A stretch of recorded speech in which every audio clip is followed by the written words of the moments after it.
إن الحمد لله نحمده ونستعينه ونستغفره ونعوذ بالله من شرور أنفسنا وسيئات أعمالنا من يهده الله فلا مضل له ومن يضلل فلا هادي له وأشهد أن لا إله إلا الله وحده لا شريك له وأشهد أن محمدًا عبده ورسوله صلى الله عليه وعلى آله وصحبه ومن تبعهم بإحسان إلى يوم الدين اللهم اجعلنا منهم برحمتك يا أرحم الراحمين.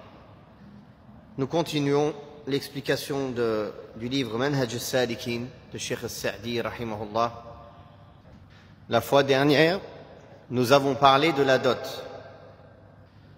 Aujourd'hui, nous allons expliquer le chapitre des relations entre les époux, c'est-à-dire ce qui est obligatoire, la cohabitation avec les épouses, ce qui est obligatoire dans les relations entre hommes et femmes, c'est-à-dire les droits et les devoirs de chacun.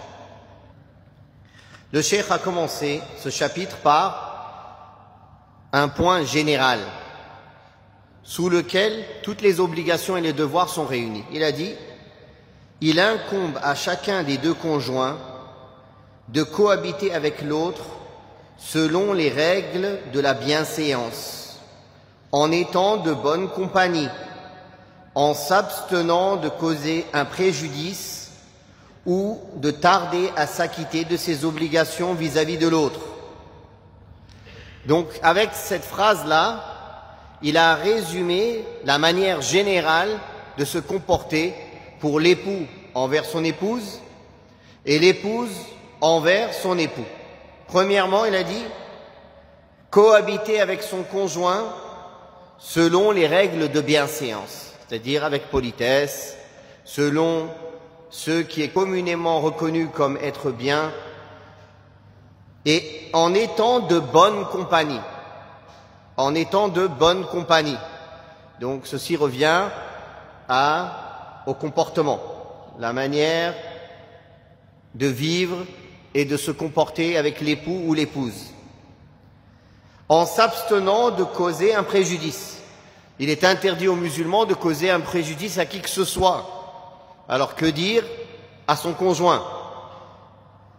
Ce préjudice, qu'il soit avec la langue ou avec les membres de son corps, c'est-à-dire lui causer préjudice avec des mauvaises paroles ou avec des injustices ou de la violence ou autre, ou de tarder ou de retarder ou de tarder de s'acquitter de ses obligations vis-à-vis de l'autre.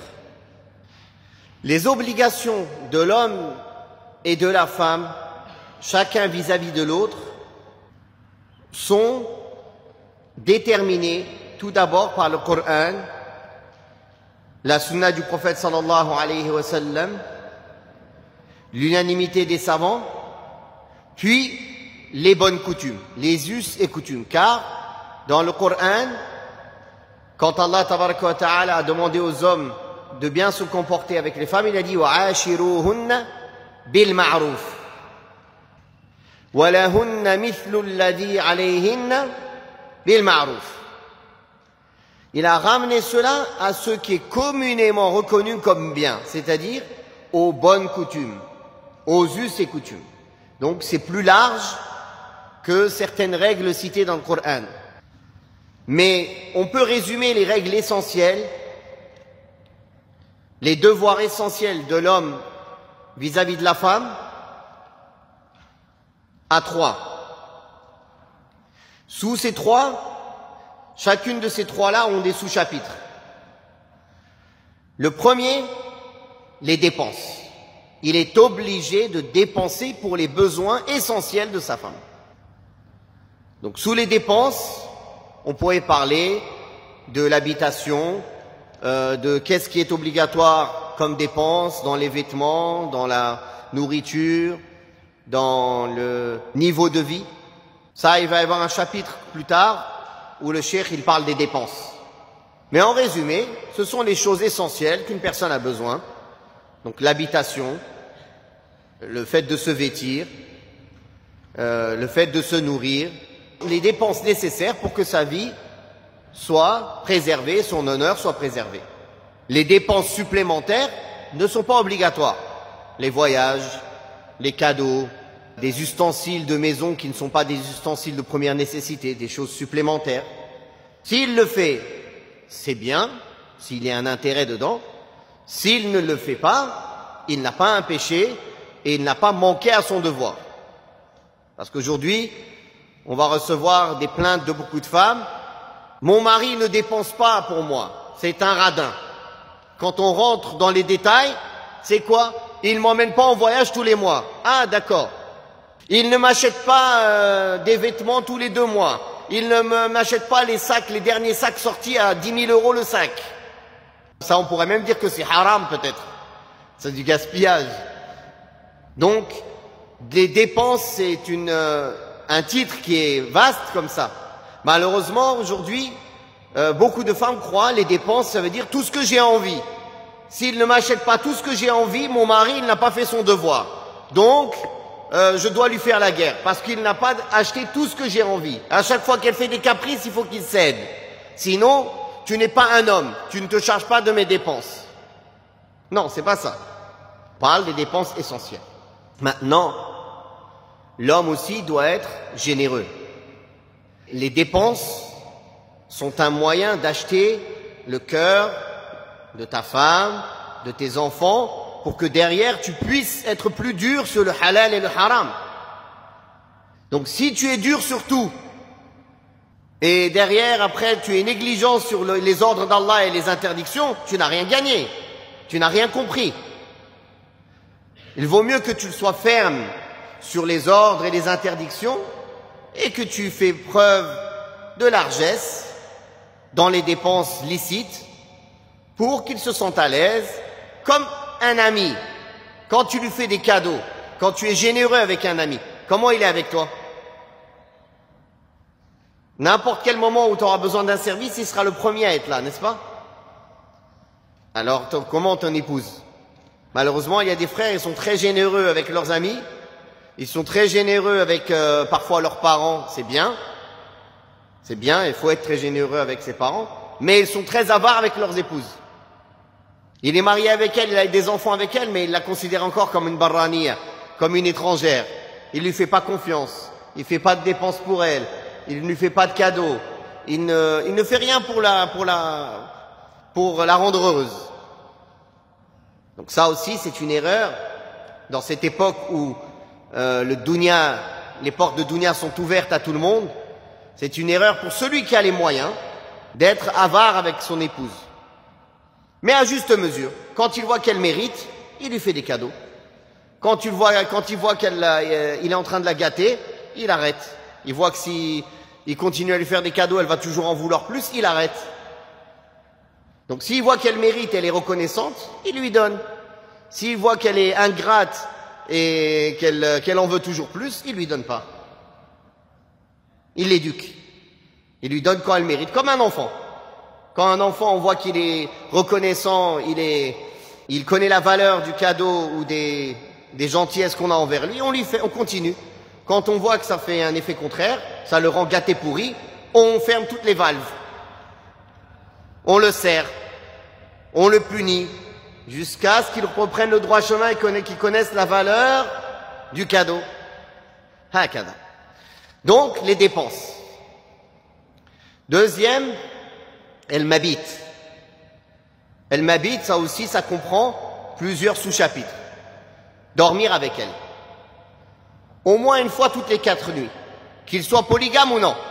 Sauf s'il y a un besoin, une nécessité parce qu'il voyage, parce qu'il travaille ailleurs, et qu'elle accepte cela, il n'y a pas de mal. Mais sinon, il doit passer au moins une nuit sur 4 avec elle.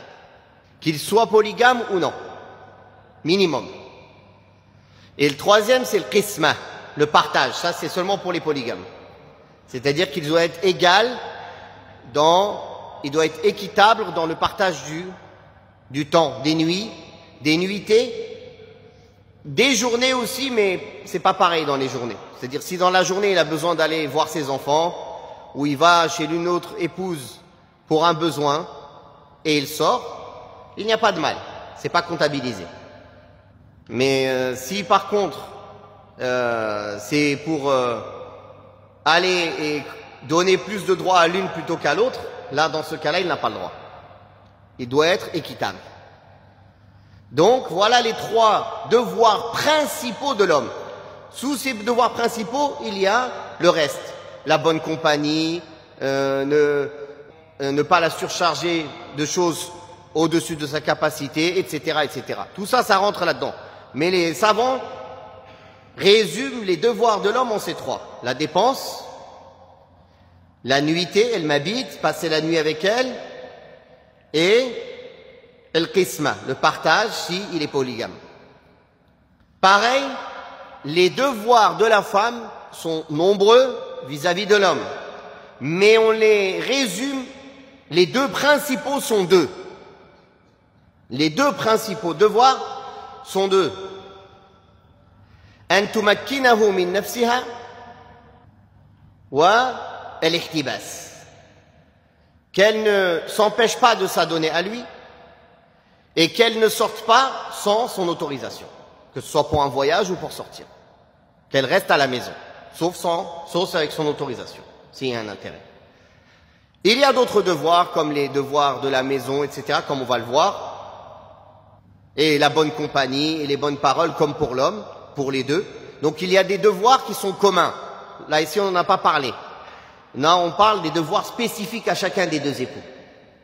Et vous allez voir dans l'explication du cheikh, il va les citer en citant d'autres devoirs aussi. Mais voilà ceux qui sont essentiels. Donc il a dit, les obligations de l'épouse sont les suivants. Obéir à son époux en ce qui concerne la satisfaction de ses devoirs, de ses besoins intimes, dans les limites de ce qui est permis. Deuxièmement, ne sortir ou voyager qu'avec sa permission. Bien sûr, même le voyage, même si c'est avec sa permission, ça doit être un voyage licite et elle doit être accompagnée d'un mahram, d'un homme avec qui il lui est interdit de se marier. Parmi ses devoirs, s'acquitter des travaux ménagers tels que la confection du pain et la cuisine. Donc ça revient aux us et coutumes. Donc à l'époque du cheikh, ce qui est communément reconnu comme nécessaire, c'est qu'une femme elle fasse le pain et elle fasse la cuisine. Donc aujourd'hui, tu vas pas dire, j'ai lu dans Manhaj Salikin que tu dois me faire le pain. Tu es obligé de faire le pain et elle va faire le pain. Non, ça revient aux us et coutumes. En résumé, son devoir, c'est qu'elle s'occupe des besoins des membres de la maison. C'est-à-dire, cuisiner pour eux. Peu importe quel type de cuisine halal. Si elle fait du surgelé, elle fait pas du pain, il n'y a pas de problème. Barakallahu fik. Mais, c'est-à-dire, certains ils pourraient lire comme ça à la lettre, le cheikh il a dit, le devoir de l'épouse est de lui faire du pain. Donc, maintenant tous les jours elle va faire du pain. Non, c'est pas dans ce sens-là. Concernant les devoirs de la femme à la maison, ces devoirs casaniers, que beaucoup malheureusement renient aujourd'hui, ils disent il n'y a rien qui rend obligatoire, il n'y a pas de preuve que c'est obligatoire à une femme de faire les tâches ménagères, nettoyer, faire la cuisine, etc. Oui, il n'y a rien qui rend obligatoire. Si, l'urf il le rend obligatoire. Et Allah Ta'ala a dit وَلَهُنَّ مِثْلُ الَّذِي عَلَيْهِنَّ بِالْمَعْرُوفِ. Donc la bonne coutume des musulmans, c'est que l'homme, il s'occupe d'aller travailler pour pouvoir dépenser pour sa famille, et la femme, elle s'occupe du travail de la maison. Aussi, au temps du prophète sallallahu alayhi wa sallam, les femmes des sahaba avaient l'habitude d'être au service de leurs époux. Et pas n'importe quelle femme. La fille du prophète sallallahu alayhi wa sallam, Fatima, elle est venue voir le prophète sallallahu alayhi wa sallam pour se plaindre de ses mains qui étaient abîmées à force de faire la pâte. Et le prophète sallallahu alayhi wa sallam, elle est venue lui demander un servant. Et le prophète sallallahu alayhi wa sallam n'a pas blâmé Ali radiallahu anhu sur le fait que sa fille était à son service. Au contraire, il l'a encouragé à continuer. Et il ne lui a pas dit, oui, pourquoi tu la laisses faire le pain jusqu'à s'abîmer les mains? Prends-lui un servant. Non. أقرها وأقرهما على ذلك. Le prophète sallallahu alayhi wa sallam a accepté pour sa fille, qui est la plus noble des filles, la fille du prophète sallallahu alayhi wa sallam, qu'elle s'abîme les mains au service de son mari. Donc aujourd'hui, des pères qui disent « Comment tu laisses ma fille faire ci ou ça ?» Tu es qui toi par rapport au prophète sallallahu alayhi wa sallam qui a accepté que sa fille s'abîme les mains pour être au service de son mari? Est-ce que ta fille elle est plus noble que la fille du prophète sallallahu alayhi wa sallam?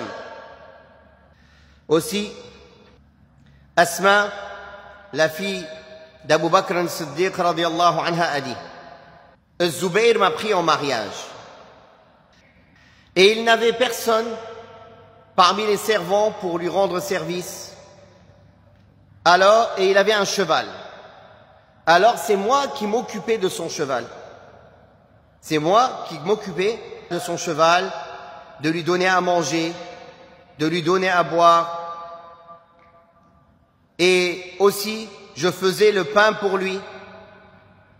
Et elle dit, je ramassais aussi les noyaux de dattes de la terre de Zubayr et je les portais sur ma tête pour revenir jusqu'à chez moi à une distance de 2/3 d'un farsakh, c'est-à-dire à une très longue distance, quelques kilomètres. Tout ça, elle le faisait pourquoi? Pour rendre service à son mari. Elle était au service de son mari. Donc on voit que les femmes des Sahaba, la fille du prophète sallallahu alayhi wa sallam qui était la femme de Ali radiyallahu anhu, elle était à son service jusqu'à s'abîmer les mains. Et Asma, la fille d'Abu Bakr al-Siddiq, elle s'occupait du cheval de son mari. Elle allait ramasser les noyaux de dattes à plusieurs kilomètres, elle les ramenait sur sa tête. Elle donnait à manger au cheval, elle le nettoyait, elle le faisait boire, elle faisait le pain, elle faisait tout ça. Aujourd'hui, certaines, elles n'ont pas le temps. Pourquoi? Allahu a'lam pourquoi. Pour des choses futiles, ou la plupart du temps des choses même haram. Parce qu'elles sont occupées sur les réseaux sociaux à filmer ou à prendre des photos. J'ai pas le temps de m'occuper de toi, mon mari. D'accord, je me suis marié avec un pantin, quelqu'un qui ne sert à rien. Pourquoi alors le mariage?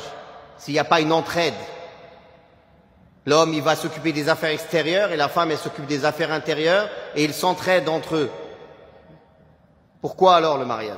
Quel intérêt? Quelle éducation après à ses enfants? Cette fille qui voit toute sa vie sa mère ne rien faire à la maison, elle va faire quoi après avec son mari? Elle ne fera rien non plus. Donc ils ont donné un beau cadeau empoisonné au futur mari. Tiens. Parce qu'elle a appris ça avec sa mère. Encore pire, maintenant j'entends des hommes qui, pour quand ils se marient, ils disent à condition que ma femme elle travaille. Allahu Akbar. C'est un dayouz, il n'a plus d'honneur, il n'a plus de virilité. À condition que tu travailles. Comment ça? Tu sers à quoi toi? Tu t'es marié pourquoi? Si tu n'es pas capable de t'occuper d'une femme et des enfants. Tu la sors comme ça avec les hommes, elle se mélange, ou même si elle fait un travail qu'avec des femmes. Au lieu de s'occuper des devoirs d'une maison, tu la fais travailler comme un homme. Et subhanallah, plus une femme a de l'indépendance financière, et malheureusement, moins elle est obéissante. Parce que au moindre problème, elle n'a pas peur. J'ai mon argent, j'ai mon indépendance financière, je fais ce que je veux. Au moindre problème, salam alaikum, elle sort de la maison. Ou elle sort l'homme de la maison, elle va le sortir même. Pourquoi? Parce que inqalabatil mawazin, tout est à l'envers. La femme, avec le féminisme, elle s'est masculinisée, elle veut tout faire comme un homme. Et les hommes, il y a des hommes encore plus féministes que les femmes. Subhanallah, c'est ça qui m'étonne. Il y a des hommes encore plus féministes que les femmes. Ils sont là à pousser les femmes à être comme des hommes, et eux, ils sont comme des femmes. Eux, ils sont comme des femmes. À suivre derrière, à obéir, Maintenant, il y a des femmes, elles se montrent, et elles cachent leur mari. C'est le monde à l'envers. Elles se montrent, elles cachent leur mari, elles cachent les hommes. Au lieu que ce soit l'homme qui cache la femme. Non, c'est le contraire. C'est la femme, elle se montre, et elle cache les hommes. Allahumma musta'an. Donc ces règles qu'on apprend de l'islam, ça doit aussi nous rappeler quel est le rôle de chacun sur cette terre. Les ulama, ils ont fait des livres qui parlent de ce qui est obligatoire à une femme d'apprendre dans la science. Il y a un de nos chouyours, une femme l'a questionné, oui, je suis dans tel pays, il n'y a pas de savant qui enseigne la science du hadith, etc., et usul al-fiqh, comment je fais? Le cheikh, il lui a dit, c'est pas demander aux femmes de connaître ilm al-hadith et usul al-fiqh. Il y a des règles spécifiques que la femme doit connaître, ce qui est propre à sa nature. Quel est son devoir à elle? L'éducation des enfants, tenir correctement une maison, s'occuper bien de son mari, après l'adoration de son Seigneur, bien sûr. Ça, il y a des choses communes entre hommes et femmes. La croyance, l'adoration d'Allah, la prière, le jeûne, d'accord. Mais le reste. D'ailleurs, le prophète sallallahu alayhi wa sallam a dit, la femme qui fait ses 5 prières, jeûne son mois de Ramadan, préserve sa chasteté et obéit à son mari, il lui sera dit le jour du jugement dernier, entre par la porte du paradis que tu veux.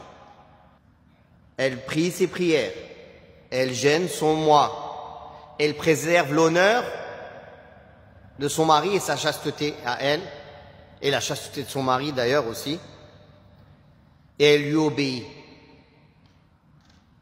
Il lui sera dit, entre par la porte du paradis que tu voudras. Voilà les devoirs essentiels d'une femme. Le prophète sallallahu alayhi wa sallam a encouragé de se marier avec les femmes qui sont douces avec les enfants. Pourquoi? Parce que son devoir, c'est de s'occuper des enfants, de les éduquer pendant l'absence du mari, quand lui il est occupé avec son travail. D'ailleurs, une maison où la mère ne fait pas son travail, ou parce qu'elle est occupée à l'extérieur, ou bien elle est trop occupée avec ses copines, ou sur WhatsApp ou sur Internet ou je ne sais quoi, même si elle est à la maison, mais c'est comme si elle n'était pas là. C'est la même chose, parce que les enfants ils font ce qu'ils veulent, elle est sur son téléphone. Alors ça fait un déséquilibre dans cette maison, et les mauvais effets de ce déséquilibre se ressentent sur les enfants. Ils sont mal éduqués, ils sont désobéissants, ils sont turbulents, etc. Mais une maison où la femme elle fait son devoir, elle a compris son devoir, et elle comprend qu'elle a une grande récompense auprès d'Allah subhanahu wa ta'ala dans ce devoir, et on demande à Allah l'aide, Inch'Allah, ça donne des bons résultats sur la descendance, sur les enfants. Donc l'homme, il a un gros travail aussi quand il se marie, dans le fait de faire comprendre cela à la femme. Car malheureusement, l'éducation que la plupart des femmes ont reçue, c'est pas ça. On leur a dit il faut étudier, on leur a dit il faut avoir des diplômes, on leur a dit il faut que tu sois quelqu'un par toi-même. Tu n'es pas juste une épouse, tu n'es pas juste une mère. Toutes ces paroles répétées en boucle. Et malheureusement, beaucoup de nos sœurs ont avalé ces paroles. Et elles les répètent parfois sans réfléchir. Sans réfléchir aux conséquences de ce qu'elles disent. Sans réfléchir d'où viennent ces paroles. Est-ce que c'est l'islam qui porte à dire ces paroles, ou est-ce que ça vient des pensées féministes ou autres qui sont contradictoires complètement à l'islam? Donc, il faut savoir une chose. Les droits et les devoirs que j'ai cités tout à l'heure, principaux de l'homme et de la femme. L'homme, la dépense, passer une nuitée au moins sur 4 avec sa femme, et le partage s'il a plusieurs épouses. La femme, le fait de ne pas se refuser à son mari quand il a besoin, et le fait de ne pas sortir sans son autorisation, de lui obéir en général.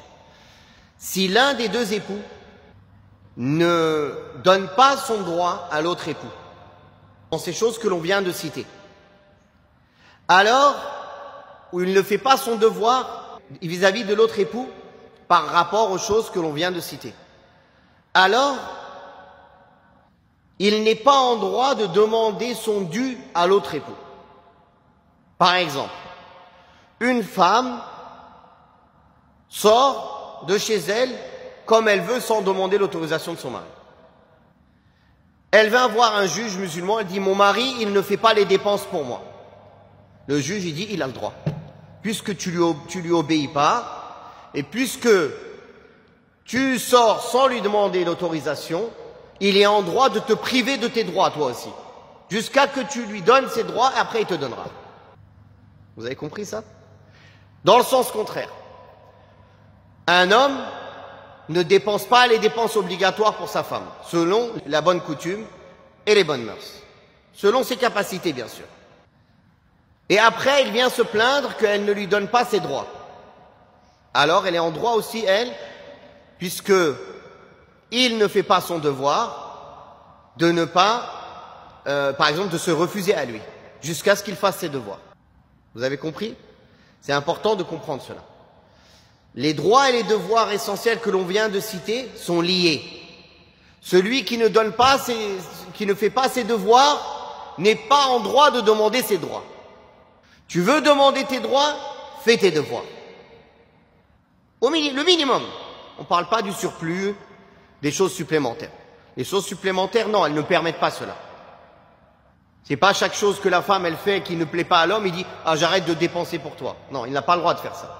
On parle bien de cas précis, quand elle se refuse à lui, sans raison valable, pas parce qu'elle est malade ou autre. Elle se refuse à lui. Ou elle sort sans lui demander sa permission. Dans ce cas-là, il lui fait un rappel, il lui dit « Écoute, si tu continues, je vais faire ce que j'ai le droit de faire, c'est-à-dire je ne te dépenserai plus pour toi, jusqu'à que tu reviennes dans le droit chemin. » Vous avez compris? Puis le cheikh a dit, quant à l'homme, il lui incombe d'assumer convenablement l'entretien et l'habillement de sa femme, comme Allah tabaraka wa ta'ala a dit, et comportez-vous convenablement envers elle. Le prophète sallallahu alayhi wa sallam a dit dans le hadith, soyez bons envers les femmes. Et le prophète sallallahu alayhi wa sallam a dit à ce propos dans un autre hadith, le meilleur d'entre vous est celui qui se comporte le mieux avec les gens de sa famille, avec ses épouses. Le prophète sallallahu alayhi wa sallam a dit, quand un homme appelle son épouse au lit, si elle se refuse de s'y rendre, les anges la maudissent jusqu'au matin. Ici on voit quelques hadiths qui parlent donc de certains de ses droits et de ses devoirs. Le prophète sallallahu alayhi wa sallam a conseillé d'être bon envers les femmes. Et il a cité que la femme, elle a été créée d'une côte tordue. La côte de Adam la plus tordue. Si tu veux la redresser, tu vas la casser. Et si tu en tires quelques jouissances, tu en tires jouissance alors qu'elle est tordue. La casser, les ulama ont expliqué, ça veut dire le divorce. C'est-à-dire si tu veux qu'elle soit parfaite comme tu veux exactement, à la fin tu vas la divorcer, tu ne pourras pas. Et il a été rapporté des ulama que quand ils décrivaient, les hommes étaient décrits comme un guépard ou un léopard à la maison et comme un lion en dehors de la maison. Est-ce que quelqu'un sait pourquoi on dit guépard ou léopard à la maison et comme un lion en dehors de la maison? Ils disent parce que le léopard ou le guépard, il fait l'inattention. Il fait comme s'il dormait, il fait comme s'il était mort. Et l'homme, pareil, quand il est à la maison, il feint l'inattention, c'est-à-dire il voit des choses, des défauts chez sa femme, mais il fait comme s'il ne les avait pas vus. Et dehors, comme un lion, il fait l'inattention, un lion, il attaque. il est le maître, il est fort, il montre qu'il domine. Malheureusement, aujourd'hui, c'est le contraire. Comme des lions avec les faibles à la maison et les enfants, et dehors, comme un guépard tout gentil où il feint l'inattention, tout le monde l'avilit ou autre, et lui, il se laisse faire. Le fort, c'est pas celui qui montre sa force avec les faibles. Le fort, c'est celui qui est doux avec les faibles et qui tient tête aux tyrans et aux orgueilleux et aux gens plus forts que lui. D'ailleurs, Omar ibn Khattab radiyallahu anhu disait, le fort est faible chez moi tant qu'il n'a pas fait ses devoirs vis-à-vis des autres. Et le faible est fort chez moi tant que je ne lui ai pas donné tous ses droits. Tant que je ne lui ai pas donné tous ses droits, le faible, pour moi, il est fort chez moi. Donc Omar, radiallahu anhu, il était connu pour être fort, avoir un tempérament fort. Mais avec qui? Avec les têtes dures, avec les forts. Mais il était doux et modeste avec les faibles, avec les enfants, avec les personnes âgées, avec les gens qui avaient besoin d'aide. Il ne s'enorgueillait jamais sur ces gens-là. Il montrait sa force devant les forts. Ça rejoint ce qu'on a dit tout à l'heure. Nous, on ne connaît pas bien, mais chez les Arabes, s'ils ont donné cet exemple, c'est qu'ils connaissent bien le comportement du léopard et du lion. Spécialistes en cette matière, ils me feront savoir, Inch'Allah. Moi, je ne sais pas. Taïb. Aussi, quand le prophète sallallahu alayhi wa sallam a dit « Le meilleur d'entre vous est celui qui est le meilleur avec les gens de sa famille ou avec ses épouses. Et moi, je suis celui qui est le meilleur avec les gens de sa famille. » Effectivement, la personne, quand il est chez lui avec les gens de sa famille, il ne peut pas jouer un rôle tout le temps. Sa vraie nature va ressortir. N'est-ce pas? Quand il sort avec ses amis, avec les gens de l'extérieur, il peut jouer un rôle. Il peut, dehors, mashallah, tout le monde dit, ce frère, mashallah, il est calme, il est gentil. Quand il rentre à la maison, subhanallah, c'est tout le contraire. Ceux qui méritent le plus de profiter de ton bon comportement, ce sont les gens que tu fréquentes tous les jours, les plus proches. Ton épouse, tes enfants, tes parents, tes frères et sœurs. Et c'est là ta vraie nature qui va ressortir. Donc si tu as des défauts qui ressortent à ce moment-là, il faudra faire un effort pour les corriger.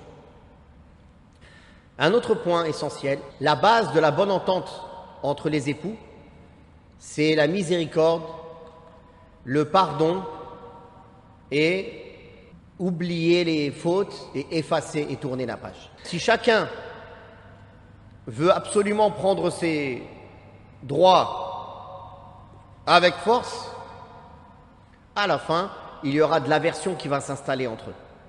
Et subhanallah, c'est ce que aujourd'hui la société enseigne aux gens. Le conflit entre l'homme et la femme. Ils disent à la femme qu'il faut qu'elle prenne ses droits de force. Donc c'est un conflit. Alors que la relation homme-femme en islam, elle n'a rien à voir avec ça. C'est une relation d'amour, d'affection, de pardon, d'entraide, d'excuse.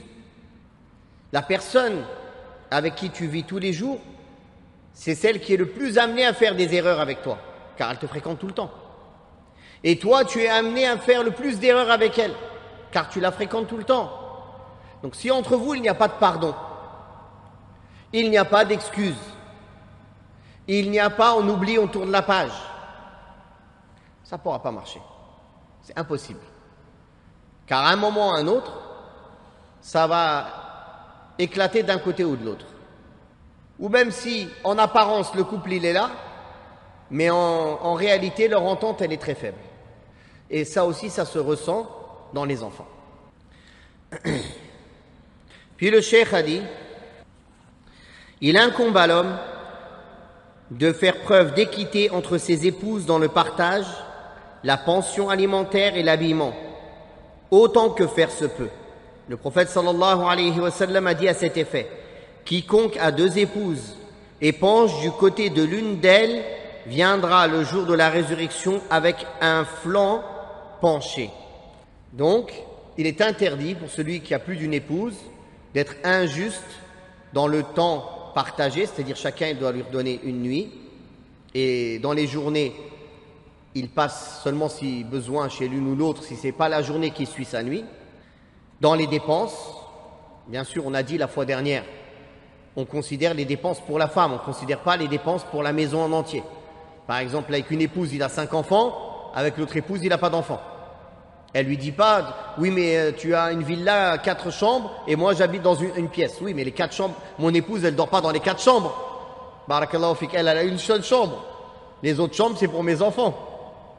Qu'on regarde dans l'équité, c'est la dépense pour la femme, non pas pour les enfants. Les enfants, ça c'est à part. Et la pension alimentaire, donc les dépenses, l'habillement. Autant que faire se peut, il doit être juste en cela. Selon Anas, radiallahu anhu, la tradition prophétique veut que l'on reste 7 jours avec la vierge que l'on épouse en second mariage, si on a déjà une femme, et avec la femme qui a déjà été mariée, on reste 3 jours. Après cela, on procède au partage des nuitées. Donc si quelqu'un se marie avec une deuxième épouse qui n'a jamais été mariée, il passe 7 nuits avec elle. Après, il fait le partage une nuit, une nuit, une nuit, une nuit. S'il se marie avec une deuxième épouse ou une troisième épouse ou quatrième qui a déjà été mariée auparavant, il passe 3 nuits avec elle, puis après, il prend le partage comme il faut. Une nuit, une nuit, une nuit, une nuit. Aïcha radiallahu anha a dit, quand le messager d'Allah sallallahu alayhi wa sallam projetait un voyage, il tirait au sort entre ses épouses et voyageait avec celle dont la baguette était tirée au sort. Donc il y a 2 moyens pour un homme qui a besoin de voyager pour un de ses besoins à lui et qui a plusieurs épouses. Ou bien il tire au sort, celle qui sort au tirage au sort, elle voyage avec lui. Et quand il revient, il n'a pas à donner, par exemple s'il a voyagé une semaine, il ne donnera pas une semaine à l'autre et une semaine à l'autre. Il recommencera une nuit, une nuit, une nuit, une nuit. Pourquoi? Parce que ça a été tiré au sort, c'est pas son choix. Par contre, il a une deuxième possibilité, c'est que c'est lui qui choisisse avec qui il veut voyager. Il a le droit. Mais dans ce cas-là, quand il revient, il devra donner le même nombre de nuitées aux autres épouses. S'il a voyagé avec l'une 2 semaines, il devra donner aux autres 2 semaines quand il revient. Donc vous voyez comment l'islam appelle à la justice dans toutes les situations.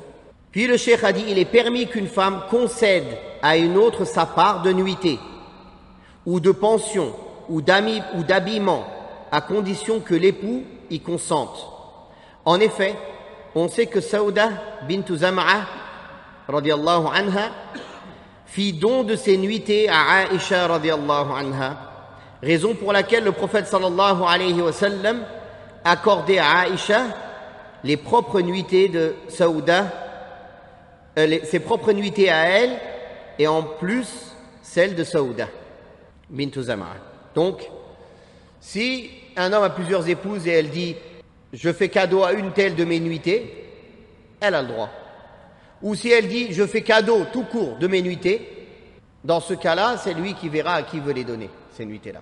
Il peut même, par exemple, chaque semaine, donner une nuitée de ceux qui étaient à la 3e ou 4e épouse à une autre épouse, en plus de sa nuitée à elle. Par contre, le jour où elle dit « j'aimerais revenir à ce qui m'est de droit », alors dans ce cas-là, on revient à cela. Il reviendra à cela. Puis le cheikh a parlé du cas où l'homme craint que sa femme se rebelle. Il a dit, si l'homme craint que sa femme se rebelle, ou qu'il y ait des signes avant-coureurs de son insoumission, l'homme doit procéder comme suit. 1. Lui prodiguer le conseil. S'il n'arrive pas ou s'il sait qu'elle ne va pas l'écouter, il peut demander à quelqu'un de sa famille à elle, un proche à elle, ou quelqu'un en qui il a confiance, de la conseiller.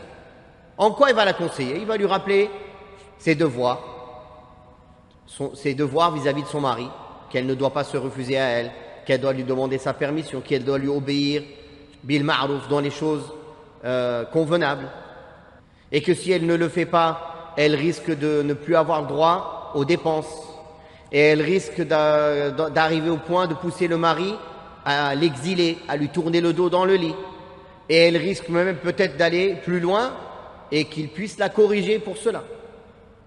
Donc il lui fait le rappel.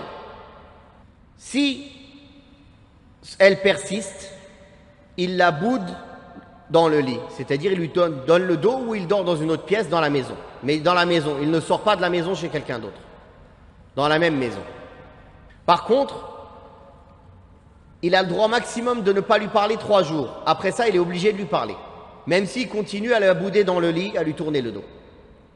Car le prophète sallallahu alayhi wa sallam a interdit à un musulman de ne pas parler à un musulman plus de 3 jours. Donc, même s'il la boude, c'est-à-dire qu'il lui fait le hajr, il lui donne le dos au lit ou il dort dans une autre pièce, il continue à lui parler. D'ailleurs, le prophète sallallahu alayhi wa sallam s'est éloigné de ces femmes comme ça 1 mois pour leur donner le choix, car elles se plaignaient de leur niveau de vie. Elles avaient un niveau de vie rude, elles se sont plaintes Et le prophète sallallahu alayhi wa sallam, il les éloigne d'elle 1 mois. Puis Allah Ta'ala les a exhortées et elles ont dit on préfère Allah et son messager. Elles sont revenues, alhamdulillah, à cela. Et Allah Ta'ala, il leur a montré qu'elles sont des femmes spéciales, qu'elles ont un haut rang et que si elles patientent dans l'obéissance d'Allah et de son messager, elles auront une double récompense. Puis, si cela ne change rien, il lui est permis, s'il pense que ça peut la corriger, non pas s'il pense que ça va envenimer les choses, parce que dans ce cas-là, ce sera interdit de le faire, il pourra la corriger sans la blesser. Mais il n'aura pas le droit de faire cela si lui-même il est déjà fautif. Si par exemple, lui, il lui donne pas ses droits dans les dépenses comme il faut, ou dans les nuitées comme il faut, et après, elle lui obéit pas, alors lui, il vient et veut la corriger. Non, il n'a pas le droit. Parce que c'est lui, déjà, il ne fait pas ses devoirs. On l'a dit tout à l'heure. S'il ne fait pas ses devoirs, elle est en droit de lui refuser ses droits.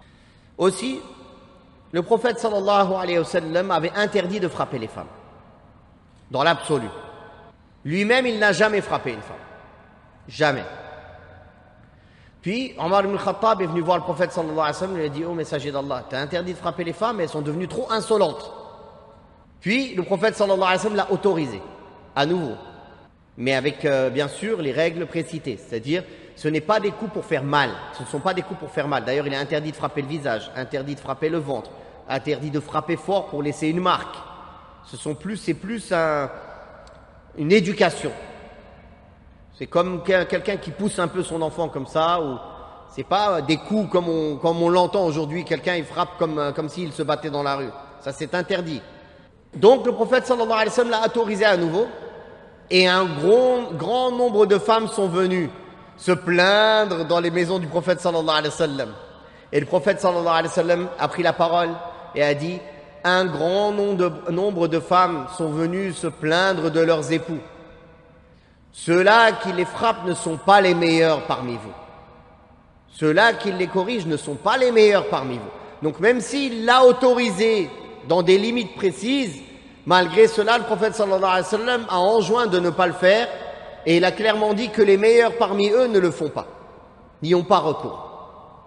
Lui-même, sallallahu alayhi wa sallam, n'a jamais frappé une femme, un esclave ou un enfant de sa main. Il ne s'est jamais vengé pour lui-même. Seulement dans le combat dans le sentier d'Allah subhanahu wa ta'ala, pour élever la parole d'Allah, ou pour venger la religion d'Allah, c'est tout. Puis le cheikh a dit, si on craint la dissolution du couple, le gouverneur, l'autorité compétente, dépêche un arbitre de la famille de l'homme et un autre arbitre de la famille de la femme. Ces 2 arbitres doivent être des gens avertis, qui maîtrisent les questions liées à la conciliation et à la séparation des époux. Les 2 arbitres peuvent œuvrer à réconcilier les 2 conjoints s'ils le veulent. Ils peuvent arbitrer moyennant une rémunération ou gratuitement. Mais il est permis qu'ils œuvrent à séparer les 2 conjoints. Tous les actes qu'ils font dans ce sens leur sont permis et Allah est plus savant. Les 2 arbitres, un de la famille de la femme et un famille de l'homme, ce doit être des gens sages. Ils doivent être des personnes sages. Hakaman min ahlihi wa hakaman min ahliha, yurida islaha yuwaffiqillahu baynahuma. Ils viennent, ils essayent d'exhorter l'homme de sacrifier une partie de ses droits, de pardonner. Puis ils exhortent la femme de sacrifier une partie de ses droits, de pardonner. Ils écoutent des 2 parties, ils voient ce qui ne va pas. Quelle est la cause du litige, du conflit. Et ils essayent de rappeler chacun à l'ordre et de pardonner et de sacrifier une partie de leurs droits pour que ça se passe bien. S'ils voient que ça va trop loin, ils peuvent même dire « Allez ». Par exemple, le mari, il a vraiment blessé la femme, il a fait des choses qu'il n'aurait pas dû faire. Et lui disent « Allez, donne-lui de l'argent, donne-lui 1000 € pour oublier cette affaire. » Tu acceptes? Elle dit « Oui, j'accepte. » Allez, il lui donne 1000 €, ok, on oublie cette affaire, l'affaire elle est réglée. Ça aussi c'est permis.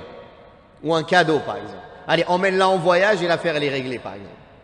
D'accord, elle dit d'accord, s'il m'emmène en voyage, on oublie les précédents. Et partant. Donc ils ont le droit de faire ça, c'est une bonne chose.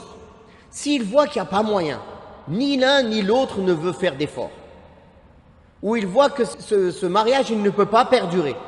Alors ils reviennent au gouverneur des musulmans ou au juge et lui disent il n'y a pas possibilité.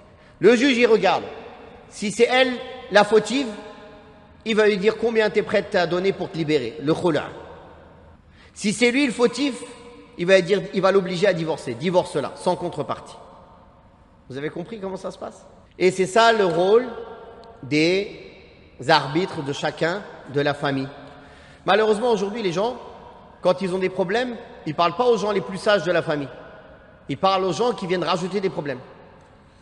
Donc, au lieu d'aller parler à la personne sage de la famille qui va venir régler le problème, de son côté à lui, il va parler à sa mère et ses sœurs. Et elle va parler à sa mère et ses sœurs, c'est fini. Les femmes entre elles rentrent, c'est la bagarre totale. Il n'y a plus de retour. Bien sûr, parce que les émotions, elles prennent le dessus. Qu'est-ce que tu fais à mon fils? Et l'autre, qu'est-ce que tu fais à ma fille? Et c'est parti.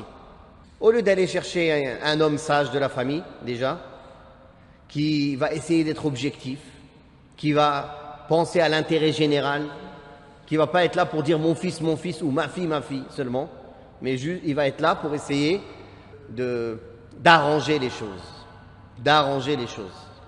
Et le prochain chapitre, justement, c'est le chapitre du khula', puisque là, ils en parlent, le khula' et le divorce. Le khula', qui est le fait que la femme, elle achète sa liberté, et le divorce. On va s'arrêter là pour aujourd'hui, Inch'Allah. Wallahu ta'ala a'la wa a'lam. Wa sallallahu ala Muhammadin wa ala alihi wa sahbihi wa sallam. Walhamdulillahi rabbil alamin.